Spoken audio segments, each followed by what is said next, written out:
Have you ever taken the chance to look inside of yourself? Have you ever given it the time to reflect upon what's inside of your internal structure framework? Yeah, there are little bitty pieces and houses that are comprised of different items that are inside of like your body, like it's a house. And as though you've got a powder that is within your framework, and it is as though there is a little bit of a house inside of your body, and it is also like there are little bottles and artifacts and accessories and pieces and items that have been like 3D printed from a powder that is a unique sort of powder, and that has developed and designed and printed lots of different sort of artifacts and accessories and peculiar designs that are specific and unique to you and your chemistry and your chemical structure that is formed from like a kaleidascope of energies. Oh yeah, oh yeah, oh yeah. And they can't help but be unique as all heck because of the nature of nature. That's right. So if you had like a 3D printer inside of yourself, that 3D printer would be printing little bitty bottles and little bitty artifacts and accessories that would be posted all up inside of your house, and your body is like that house, and that are those artifacts. I mean, all those artifacts together are like a kaleidoscope of differing shapes and pieces and signs and symbols that all speak to who you are as a snowflake. Oh yeah, as a snowflake. Oh yeah, as one important, unique human being that is comprised of a bunch of different artifacts that are all making unique shapes that are, when together, impossible to replicate. Oh yeah, oh yeah, yeah. What is that about? What is that a reference to? That is spiritual finance, folks. Oh yeah. What do I mean? Okay, so that is like saying,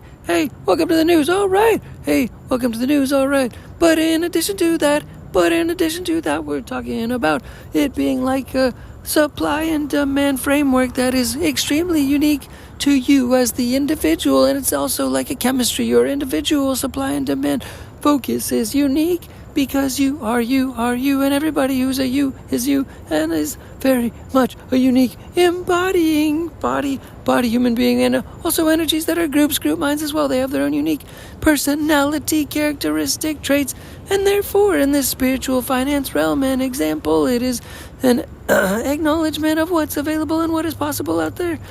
When you combine endless energies in this way, your spiritual finance acknowledgement of supply and demand is completely unique from the stock market. For example, it's a supply and demand that has to do with your own framework. It is developed by your own chemistry, and that is a nature that is boundless by no other means and no other acknowledgments from anyone else in society, because that is unique and it exists and it lives within all people. That is spiritual finance. Oh yeah, but why is that unique and why is that boundless?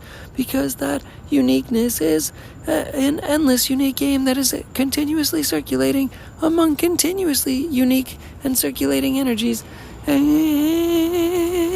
And this data can be aggregated. This data can be aggregated to be able to make monetary energy decisions, to be able to make investing decisions, and that speaks to monetary energy, to be able to predict monetary energy.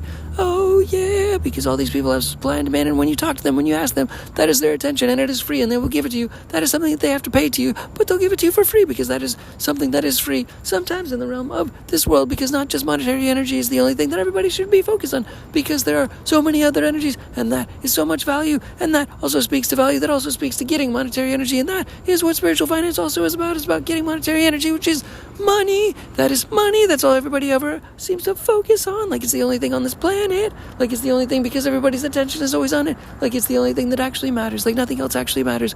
And it's very unique and interesting and silly, because all the other indicators, all the other energies are indicators and indications of where that monetary energy is going to necessarily move towards, or how it moves, or how it flows necessarily. And that supply and demand chain, that is what unique to every single individual, and also every individual group or differing people that are together that make a group that has unique energy. Oh yeah, yeah, yeah. And that all can be transmitted through speaking to someone and asking certain questions about what their energy transmits. And that unique supply and demand chain can reflect upon where certain monetary energy is moving. Oh yeah, those answers are lying within the fabric of where monetary energy sits.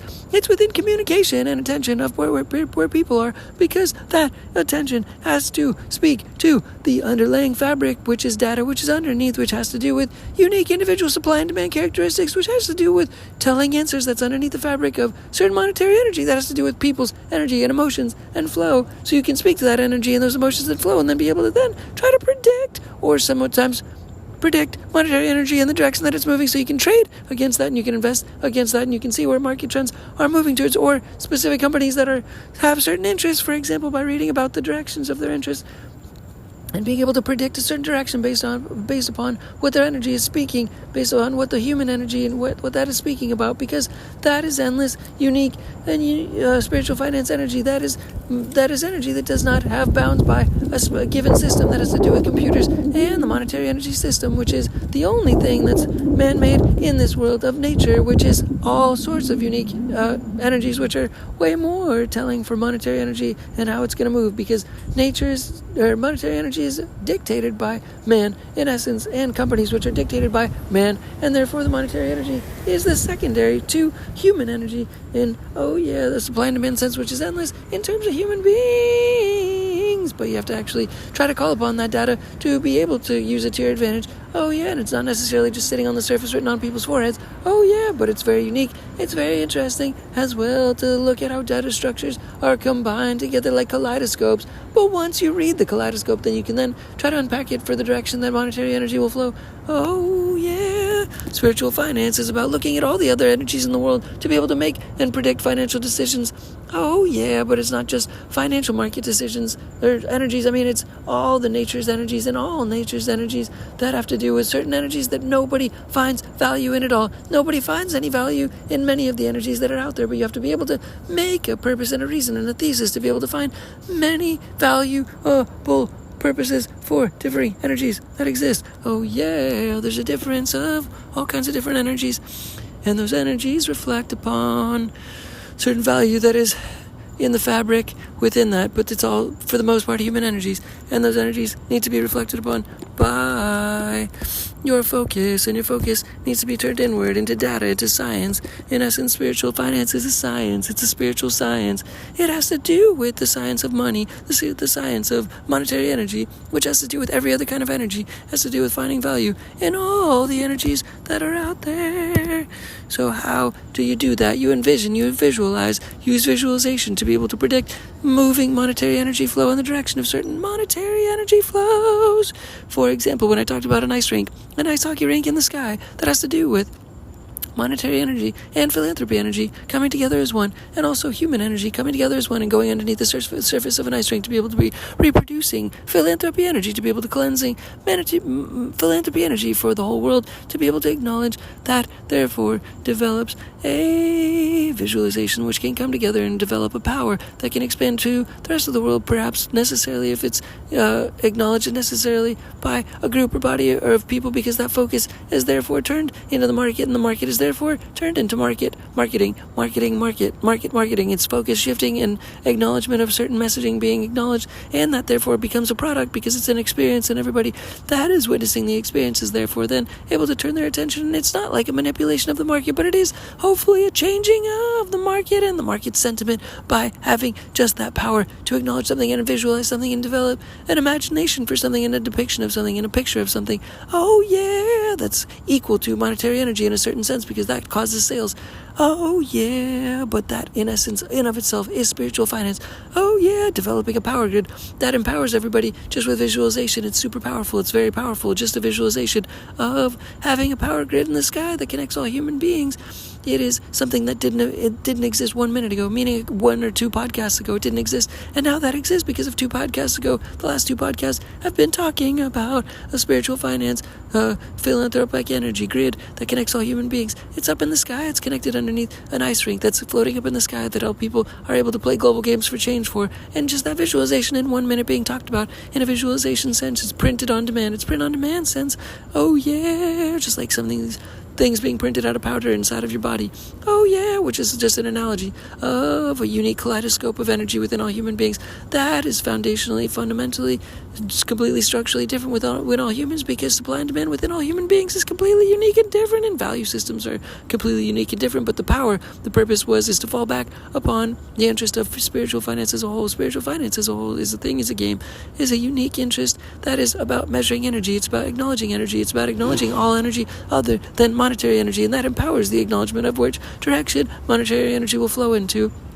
Oh yeah, this is spiritual finance, oh yeah, it's an electric grid that's in the sky, it's a philanthropy energy grid that's in the sky, that's underneath an ice rink, but it innately empowers all human beings, it innately injects them all with electricity, it innately injects them all with colored electricity, and that therefore is spiritual finance, that therefore is them being empowered by just a little bit of energy that's just through visualization. It wasn't there 1 minute ago, now it's there the next minute. Now everybody has electricity in their system, it's extra electricity that sparks their ability to be able to participate in the global giving games, because that global giving games is on top of an ice rink that's a metaphor, and it's connected to underneath. The wires are all connected in a monetary energy sense, and monetary energy and time and attention and physical energy is all connected, in as well as philanthropy energy. Intention is connected to the ice rink, so that it all repurposes as energy that goes beneath the ice rink and is continually used, repurposed into a giant philanthropic energy grid that spans and spawns over the whole entire world. The whole entire earth becomes a philanthropy energy grid, and all that energy and electricity is spiritual finance. That electricity stoke that is then from that visualization experted into all human beings. It then becomes spiritual finance. That is spiritual finance, where all people just get that visualization, but they actually experience the electricity being shot into them as human beings, because all human beings are connected to that grid anyways. It's called a global economy, but at the same time, philanthropy energy is the format that is easy to connect with that visualization, because it connects with humanity, it connects with nature, to be able to do giving and be able to give to all other humans. It's part of nature, it's part of growth, it's part of humanity, and it's an asset mindset. It's one of the most powerful asset mindsets. It's like being able to then use that visualization as an asset, as a mindset, as a mental asset. It's like a mental asset. In essence, being able to acknowledge that you've got that electricity within your system is then a mental asset. So therefore, it's like getting money. It's just like getting monetary energy. It's like getting $7 in your pocket. Somebody gave you just $7 right now, or they gave you $400 million. It could be an equal value depending on the time and experience that you're experiencing it within the economy. If it's in the future, if it's in the past, depending on when the technology existed or when it didn't. But right now, it's early. So therefore, it should be a very valuable experience to be able to get that electricity stoked into your body, and all people's bodies and all humans' bodies in the world now have that electricity stoked inside of them because of that mental asset. It's a mental asset. It's not a digital asset. A digital asset is like a YouTube video. It can produce money. It can produce monetary energy, and that's what the regular world considers valuable, is monetary energy games. Oh yeah. But in the future, we're talking about philanthropy energy games. We're talking about Change4Games Studios being the place that harbors and holds and hosts the philanthropy energy games. Oh yeah, that's Change4Games Studios. Oh yeah, you get mental assets in that. You've got a mental asset portfolio right now just from listening to this podcast. You get electricity into your body because that was electricity that wasn't there, because now you're connected to the philanthropy energy games. You're connected to the philanthropy energy games. You are electrified more so than before, because now you have a mental asset because of the philanthropy energy games, because it's a global giving games, and it's one global philanthropy energy grid. It's one grid that connects all human beings, and just that visualization is that powerful, and that's the power of the mind. That is the power of the mind. That's the power of mentality, and that is the power of spiritual finance. That is the power of the mind. It's equally interchangeable, because that one existence of that one framework of mentality and changing the nature of the market and changing the nature of the pools for the pools that go into those pools is changing the framework and changing the actual elixir, the energy that's within the pool to be pure philanthropy energy energy filling the pool is now what it's purified by, as opposed to monetary energy before. So that pool is a lot more cleansed, and if you can, feel free to jump into it. And now you have mental assets just from that visualization, and you've gained mental assets just from listening to that. And that power, that empowering, powerfulness, and acknowledging that power in of itself is spiritual finance. That in of itself is spiritual finance. Oh yeah.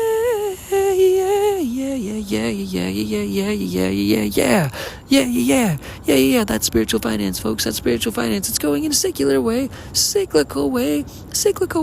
to be able to acknowledge energy frameworks and energy cyclical cycling, circular energy that has to do with circles and the power of potential and trying to meet unfulfilled potential into the world, because potential energy is best when it is electrified, and this electrical philanthropy energy is filling that circle. Those circles that are unfulfilled potential can now hopefully more so become fulfilled because of philanthropy energy that's trying to circulate around the world, and everybody being connected to a philanthropy energy global power grid. Oh yeah.